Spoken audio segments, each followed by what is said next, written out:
Hi guys, this is Joe Whitcomb with Reboot Your Relationship, and we are going to be talking a little bit today about trauma, but not what you think. It's going to be something that some of us have faced in our life, whether it's cheating or infidelity, but betrayal of trust is definitely a form of trauma for any of us. So how do we recover from infidelity or from cheating or adultery or whatever you want to call that? So we're going to move it from chaos to connected. So judging from some of the emails that I get and the clients that I see, many of you are looking for more information about how to repair a relationship after something big, like infidelity has happened. And how do you repair trust? How do you get your relationship from a place that can feel like total chaos through to the other side? How do you move from that? Where do you have a sense of possibility and vitality in your connection? And what's happened is just a distant memory. How do you get from here to there? From isolation, disconnection to reconnecting. And how do we tackle exactly what steps are involved in how to repair after an affair? And that is one of the things that I do as a trauma-informed relationship psychotherapist. And we do include betrayals, affairs, infidelity as a form of trauma to the relationship, or PTSD, PTSR, post-traumatic stress reordering, because it just shifts everything, doesn't it? Just the whole world just collapses.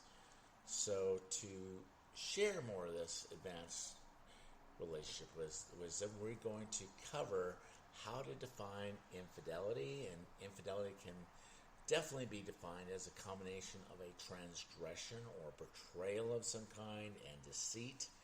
No matter whether the transgression is emotional or physical, it's still occurring in the mind. Infidelity can be everything from a multi-year affair to texting, sexting, recontacting an old flame on Facebook or anything, or touching your hands, or even these relatively mundane actions can become highly charged and erotic.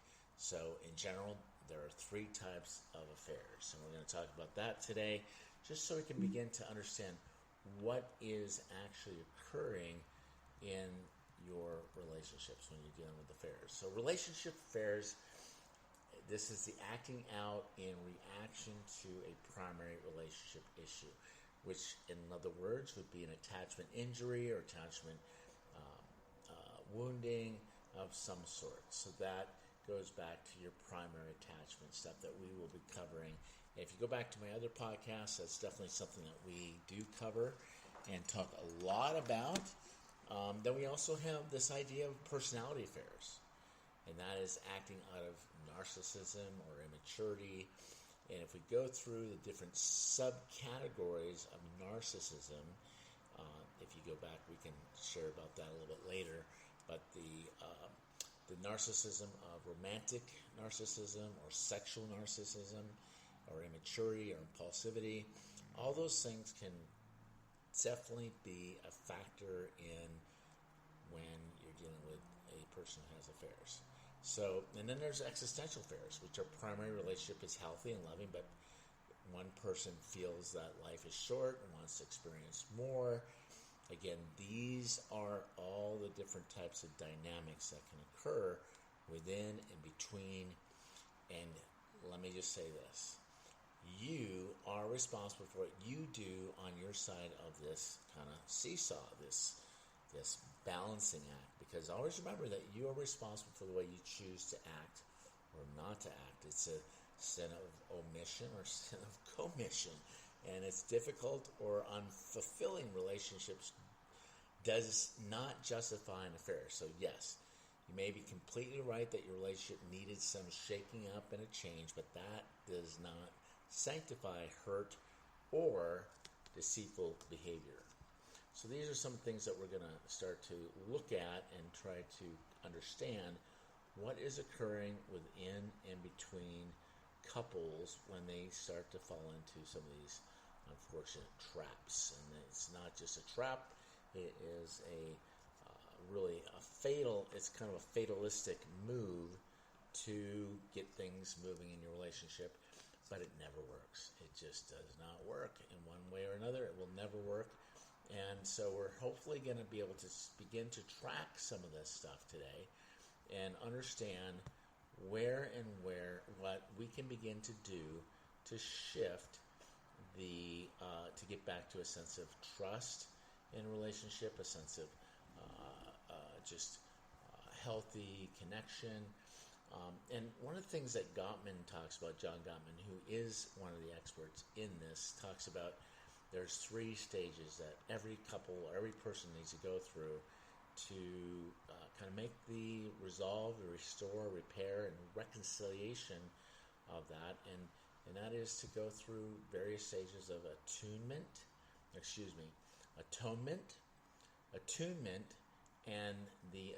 and then reattaching. So these are certain principles and practices that we're going to be talking about today to get you back on track and get beyond the trauma of the relationship so that you can begin to feel like you can get that movement towards reconciliation. And one of the things I know that for all of us, we have to begin to look at ourselves. And there's been a lot of, so my guess here is, so number one is, what we want to be able to do is you are responsible for everything, holding yourself accountable for every thought, action, choice, decision, anything that comes up, because here we have to look at the idea that boundaries are unique to each couple and therefore must be defined within and between couples together before a transgression occurs. So if you're currently in a relationship, bring this up with your partner with curiosity and compassion and begin to ask each other about what your implicit and explicit rules are about monogamy. Does it include texting? What should be shared and what can remain silent? All these things are, even though they're unspoken, and for some of us it makes total sense that there is the boundary has got to be kept, right? Because the $96 million question each of us ask is, are you there for me? Can I count on you? Do you have my back? Do I matter? Are you accessible and responsive and emotionally engaging? Are you going to be faithful and committed to these types of things?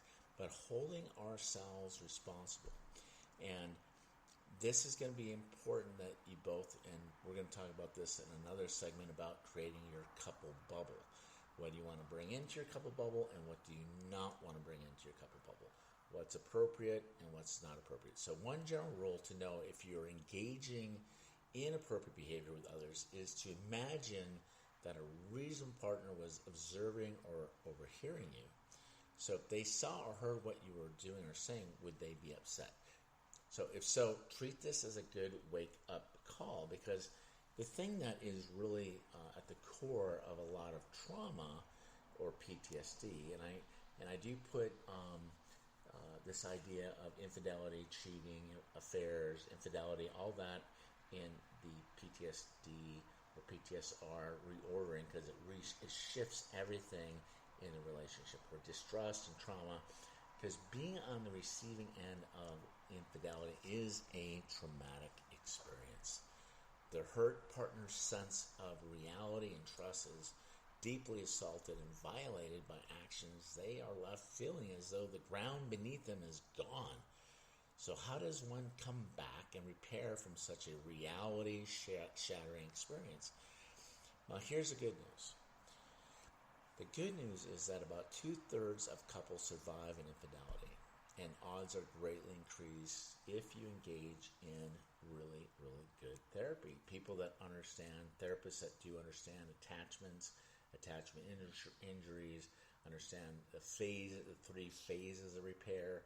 As we go through that, again, the attune, the attachment, these stages of resolving, and repairing, and reconciling the relationship. And I don't know where you're at right now, but for a lot of us, we can certainly feel like the affair is the end. maybe it could be the beginning. But right now, with all that hurt and pain, it's really hard to imagine that it being anything more than pain, right? So the first phase of this repair, like the atonement, the first phase is the beginning phase, is to focus on the fresh and the raw hurt and the insecurity that comes up after the discovery.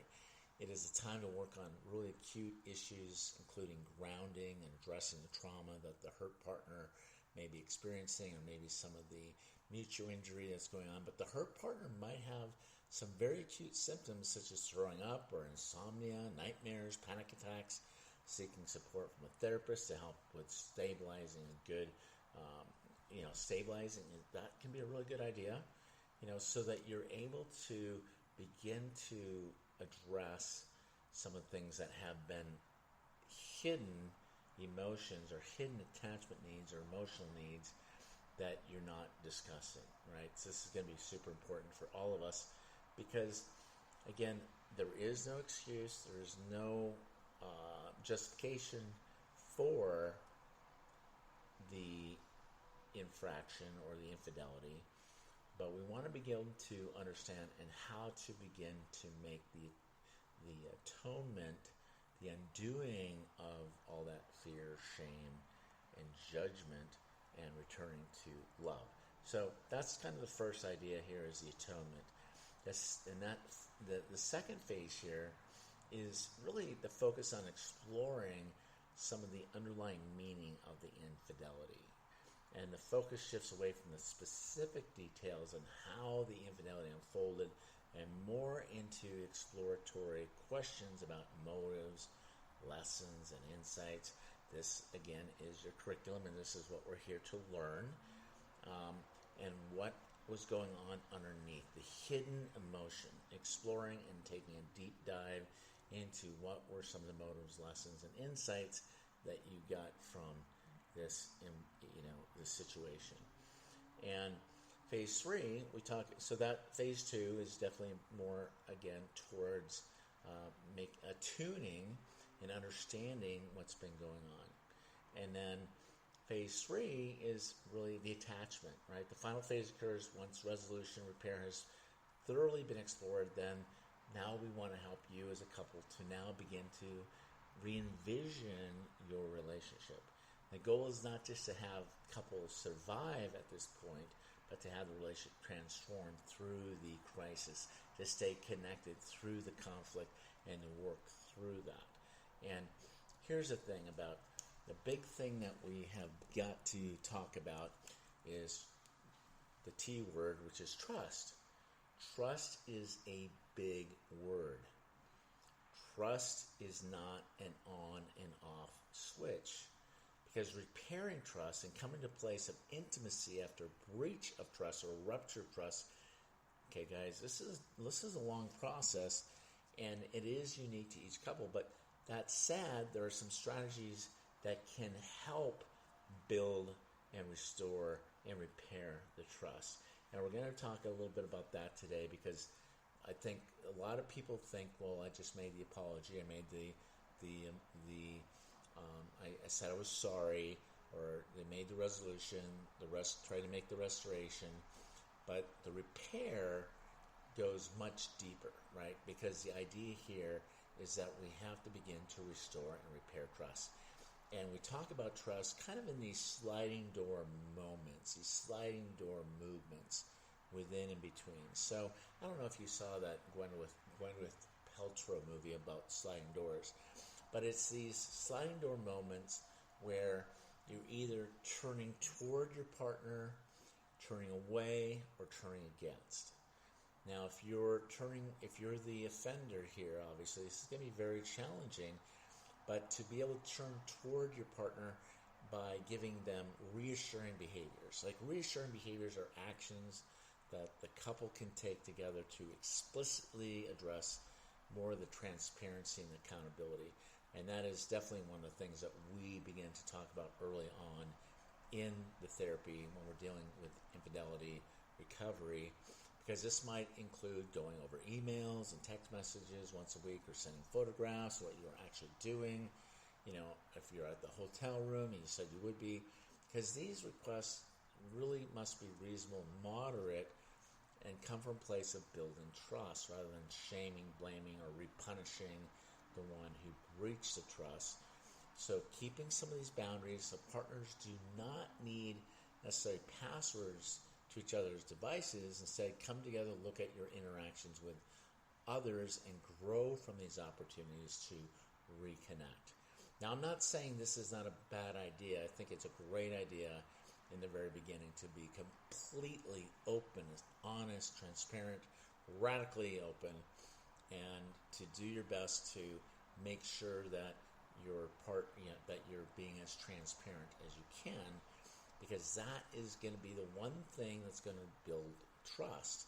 And again, trust comes in like water, comes in like mud, leaves like water. It's very hard because trust is such a fragile thing. And guys, I just want you to settle down, relax, kind of get into your state here of, hey, what we're going to do right now is to rebuild the trust. And that could take 6 months, it could take a year, it could take a couple of years. It may, that stain, unfortunately, may continue to rise up once in a while. And what I'm here to help you do is to muscle up and to develop that trust muscle so that your partner can truly trust you and move towards you to make that repair, right? So the other thing that we want to do, so we have reassuring behaviors. The other thing that we want to be able to do to build trust, right? And this is everything that is so, so important is moving towards investigative questions. Like, for instance, while a reasonable amount of clarification after an affair infidelity is appropriate and accessible, the hurt partner must work to move away from the detective questions that only kind of begin to scratch the wound. Now, I'm not saying that that's not important. You have to have that due diligence, due process, and begin to, kind of understand.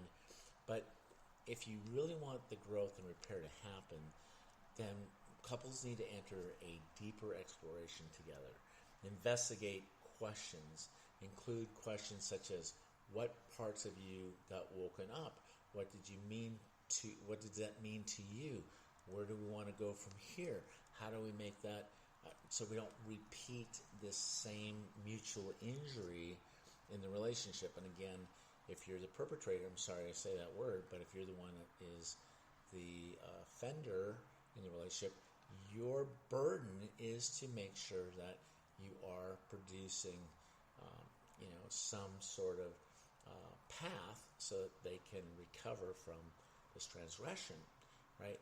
And I know for a lot of us, we feel so much shame and guilt, and we kind of pop down to shame and then go up to grandiosity, and that grandiosity doesn't serve us, but then we kind of wall off like a turtle and become either love avoidant, or we go back to being a little bit more boundaryless, and that can actually becoming more boundaryless or love avoidant can actually cause harm to the relationship. And let me make a distinction here between hurt, harm, pain, and suffering.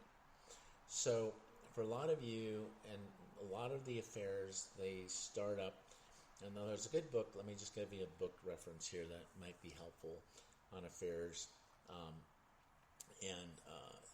and it's called Torn Asunder, and it goes through the 4 different stages or different levels of infidelity and cheating. I know it sounds like all cheating is just cheating, but there are certain levels, right? So we want to be able to get into that. The other thing is, when you come to talk to me, we begin to address the 2 aching questions. These are super important for you to be able to lean in with your hurt partner, because they always have these 2 burning questions. 1, how could you do this to me? How? And there's not a very good answer to that question, but that's something that your hurt partner is trying to get the answer to. And number 2 is, how do I know you're not going to do it again? Right? How can I trust that this is not going to be a repeat offense? How do I know? Because, for a lot of us, if you've been in any type of infidelity or any type of, if you've cheated or anything like that, the question, because you got to think about all those things that you created, the mistrust, you presented this fake, false movie for them to buy into, the stonewalling, the gaslighting, and going into the Darvo of denying that anything ever happened, then attacking your spouse, and then denying, going back and reverse blame, and you're the problem for pointing out the problem. You play the victim, and they're now the perpetrator. That whole cycle of deny, attack, reverse blame, you're the problem for pointing out the problem, and not taking personal responsibility, and going to your victim stage and kind of playing the victim, like, how dare you, or even to the point where, now you make them the perpetrator. They're the problem, right? So that type of, if you got to look at that as the mistrust, right? So these questions begin to answer in the first phase of repair, and that is that in this phase, the involvement of, this is where the involved partner must take full responsibility to share and own your actions, to tell the whole truth without ragged disclosures, and to make no excuses. That's to sit in that moment with your partner, to take 100% responsibility for every thought, actions, choice, decisions, consequence, anything that had come up, and to be brutally honest, because and here's the thing, you don't necessarily need to have remorse for the affair, but rather for the damage and hurt it has caused your primary partner. Because repair then begins when the involved partner is in a place of ownership of what you've done, and willingness to look deep inside and ask these exploratory questions that will lead to understanding and change and transformation.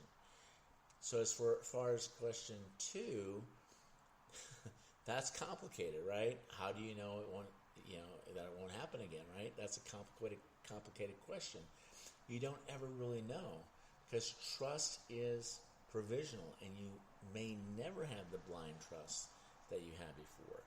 But that does not necessarily mean that you are in a bad or weak relationship. It just means that you are not naive no more. You're not disillusioned. You're not in this ideal anymore, and that naivety is no longer gone. There. So, and I know for a lot of us that's really hard, because we want that trust from our partner. Because if I want you to think about this. I want you to really think deeply about when you first met your partner, your spouse, your husband, your wife. Do you guys remember that moment in time? You were there looking into your partner's eyes, and you could see that love and adoration, that light. Remember that look, the adoration, the love, the acceptance, the belonging, the specialness. Yeah. That's a real important moment. And that's what we're all longing for and desiring, craving, once again, to get back to that look, that glance, that beautiful, loving gaze into your eyes of admiration, love, acceptance, unconditional. And now when you look in your partner's eyes, you see hurt and pain and contempt and anger and rage. And it's hard to see that look, isn't it? It's really hard to see that look in their eyes, in their body language shift when they communicate nonverbal cues that they don't trust you. That's very painful. And that's part of the consequence of the betrayal of trust. But I want you both to be able to get back to that look. And then you get hurt, right? and you protest and you get angry. Because what you're both doing in that moment is something very significant and very important in that hurt, that anger, that rage. In that snapshot moment when you're looking into each other's eyes, scanning each other's nervous system, your mind, your body, everything, you begin to, when you don't see that look, that connection, and the loss, you feel that shame, don't you? And we begin to rage against the dying of the light. What I mean by raging against the dying of the light, it's the raging of the dying of the light within your partner and within yourself. You're raging against the dying light within yourself and your partner. That light, that look, that gaze, that adoration, that respect, all the joy, all the dreams, everything that you ever could imagine, all that co-occurring. And the thing that we have to begin to recognize is that in any relationship, there are multiple dimensions co-occurring simultaneously. Not one dimension can truly define or truly get to the heart of the matter, right? Because not one dimension can define or explain the other parts, right? So let's talk about trust. Let's talk about learning trust. Trust develops from learning. The bottom line is that there is some risk. There is some risk invalid in being in relationship. There is some, because love requires courage and vulnerability and intimacy. And for me, intimacy, when I talk about this with people, is intimacy is joining in the truth with love and acceptance. But that vulnerability takes courage, right? As men, we've learned to be invulnerable. So this is good for you, to begin to learn again how to be vulnerable, to be connected, not to also to your partner, but more so, if we're not connected to ourselves, we can't be connected to anyone else. And so there's no ultimate protection or promise that can be made to assuage all these worries. So that said, so when couples can not only repair from a breach in trust, but gain a whole new dimension of connectedness and commitment. Because trust comes from that feeling that your partner is not the same one who acted out in the first place. So we're using this hurt as a catalyst, as kind of a crucible, right? A curriculum. Because without putting a silver lining or bow around this awful stuff that you've experienced, because it is, not to diminish the pain and suffering and how awful it is possible, though, for us to begin to use that hurt and possibly use that infidelity as a catalyst for growth.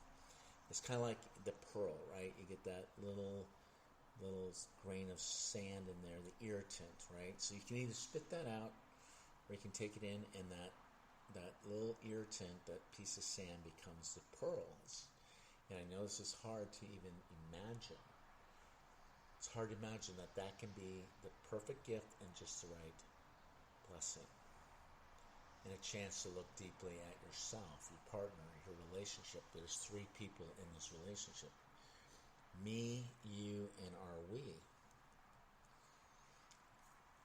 These are super important. So it's very hard to navigate the rawness and the depth of this hurt alone. So by getting some kind of support, getting your tribe around you, that can be incredibly valuable to have an objective third party to help to hold your relationship as it reconfigures and reconsolidates itself, to help address all the layers of healing simultaneously, so that you and your partner can not just survive, but begin to thrive. So these are just a few steps and things that we can begin to mindfully understand and approach as we step into the recovery of infidelity, affairs, cheating. And again, there's never any excuse for that, but there is something that we all can do to overcome that. And I want to just say that I think that as we move through some of these unique challenges, that we begin to understand how important, and I see this all the time, guys. I see this all the time with all my couples that come to me who have been struggling with their marriage for a while. And I think that when we get into the idea that betrayal is trauma,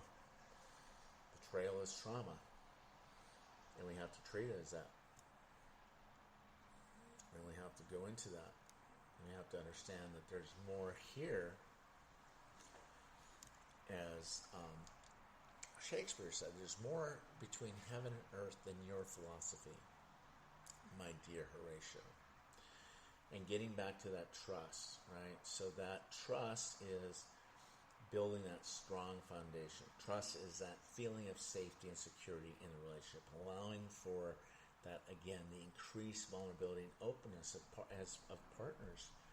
And that trustworthiness, that's a partner's willingness to sacrifice for the relationship. Because you can't make a demand for trust if we're not being trustworthy.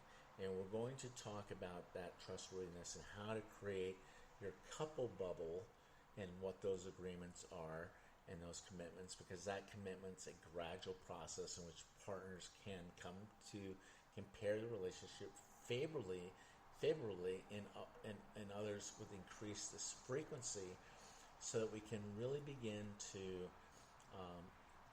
resolve, restore, repair the affair. Because again, affairs are about ending loneliness and drudgery. And there is this idea of the cheater's cascade. So I want you to become very aware of what are some of the patterns that begin to evolve and to erode the relationship. And one that can be really primed by a lack of sharing the true self and then making negative comparisons. And again, comparisons are the root of suffering. It's that one up, one down, parent, child, teacher, student, sinner, saint. All these comparisons, or even comparing to other people outside the relationship, bringing in these thirds. And you see that all the time too. But sharing the true self, because a lot of us have learned in our childhood to exchange our true self, our authentic person, in exchange for connection, relationship, because that's food, that's oxygen, that feels great.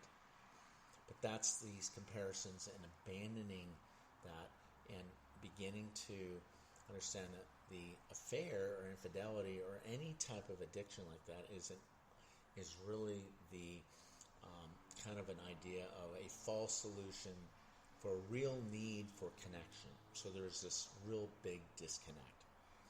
And number two is, secret keeping. A lot of, keeping secrets or hiding or not being open, transparent, as we already talked about, but keeping secrets. Or maybe sharing your secret with a friend that can open that door, Pandora's box, right? And three, this cheater's cascade goes into the walls and windows are reversed. And here we have the deceiver trashing the partner, and the potential cheater begins to distrust the partner. And then the lines get crossed, recovering from the infidelity. And like we talked about phase one, the atonement. Rebuilding can't begin without the cheater's continued expression of remorse, even in the face of your partner's skepticism. Even if they're not trusting it, that's to be expected, right? And that's going to be one, it's going to be confession, right? Joining in the truth, and being honest, joining in the truth and joining with the reality of what actually occurred in the relationship, right? And that's going to be really important for both the offender and also the person that was offended against, that they're able to begin to look at how they got to this space. And 2 is creating really that behavioral change that we talked about, transparency and verification, to be able to walk in the truth. And 3 is understanding what went wrong. What went sideways for both of you, right? And that's later on, because right now in the beginning we're looking at understanding how you lost that loving feeling, right?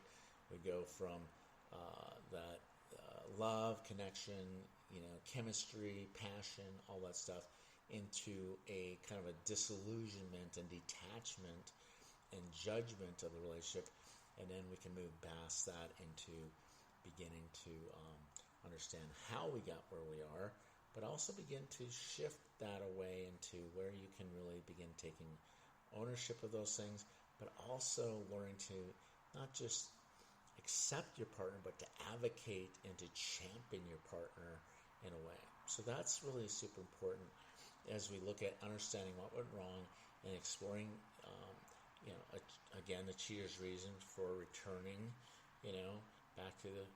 back to all these other things, right? So this is super important that we get into that. The number 5 is we want to exact a high cost for future betrayal, right? We got to understand that there's a cost, and what is the cost? Counted cost for any future betrayal, and that's got to be a heartfelt conviction, and then begin to forgive, right? The forgiveness.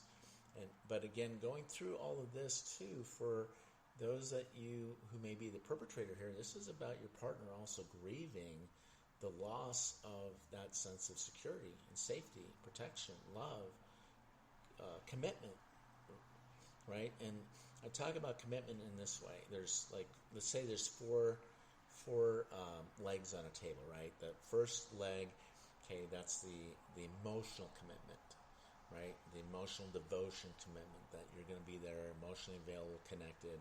You're going to go through that together. There's that emotional commitment to restore and revive that. And number 2, it's a physical commitment, right? That's do you have my back? Are you there for me? Can I count on you? Are you going to, if I'm sick or feeling whatever, are you going to be there and show up for me? Because that's really a super important thing there. And then you have the sexual commitment, devotion to the agreements that you both had made, and for it, of course, that can be a spiritual or moral commitment to the relationship. And then again, begin to move towards forgiveness. But there is this huge, grief, grieving the loss of the ideal, moving through all that. That's super important for everybody to begin to do, because then in phase 2 here, we talked about before the attunement, right, where the couple must learn to handle conflict so it doesn't overwhelm and create new distance or new ruptures of trust. And that's going to be super important as we go through that as part of a new commitment. And you, as a couple, going public to those closest and establishing a new relationship as real. And I have a lot of my couples that come in and they've gone through this, and they'll do a recommitment ceremony or remarry or do something where they renew their vows, but it has to be public, right? So that's something that we talk about, and for some partners that doesn't even seem feasible or possible, but it does occur. And I've been to plenty of commitment ceremonies and renewal vows and second marriages to know that there is hope and there's a possibility. But going to we went through phase 1, phase 2, phase 3, and phase 3 is, like we talked about earlier a little bit, but that's the attachment, and that's the ability to tune and and that must reach the bedroom, right? To be attuning. Without sexual intimacy, the relationship cannot begin again. There has to be a reset around the sexual intimacy. And those are things that we begin to also talk about towards the end. But that's not something we start with in the beginning, because you're not there yet, and that takes some time for all the types of that we've been talking about, the betrayal trauma, to really get back to, I call it the good, bad, and ugly. Right? The good is you have all the good, that's good, and you have the bad times, and then it goes bad. but there's always some way to resolve, restore, and get back to good, right? But the ugly, where you're at right now, with the infidelity and affair and betrayals, is that there has not been a reparation back to good. So that's what we're here to do. We're here to kind of begin to rebuild, right? Move from a relationship 1.0 in the reboot relationship to 2.0 or even 3.0 to rediscover your love maps, how to create a sound relationship house so that you are working through and understanding trust, commitment, dreams, kind of creating that shared context, shared language, shared tools, and moving together and leapfrogging up that mountain together as a couple. So this is just a real quick snapshot of what you can expect when you're working with me through the trauma. And again, this is a very challenging process to go through, but it is a worthy process if you can take hold of it and begin to look at your relationship in a different way. And again, the burden of this is on the perpetrator to make those amends and take those first steps and take the action steps to resolve, restore, repair, and reconcile the relationship. But in the end, both people are going to have to begin to move toward one another to, take personal responsibility for their 100% of whatever percentage of they have to take care of that relationship. So again, this is Joe Whitcomb. You can reach me. You can find me you can email me at joe@rebuildingconnection.com. That's joe@rebuildingconnection.com, or email me or call me 310-560-0726, 310-560-0726, and just reach out. Let's talk. I do offer a 30-minute free consultation. You can get that online. Go to that back to my webpage there. You can find a link, copy, paste it, and schedule a 30-minute free consultation if this is something that's really been able to touch, move, inspire you, at least give you some hope. I want to hold out that hope, that there is hope, that your marriage can be transformed, but it is the power of one. It takes one person to change the rhythm of that particular dance. So look forward to hearing from you all. Take care. Make this your best day.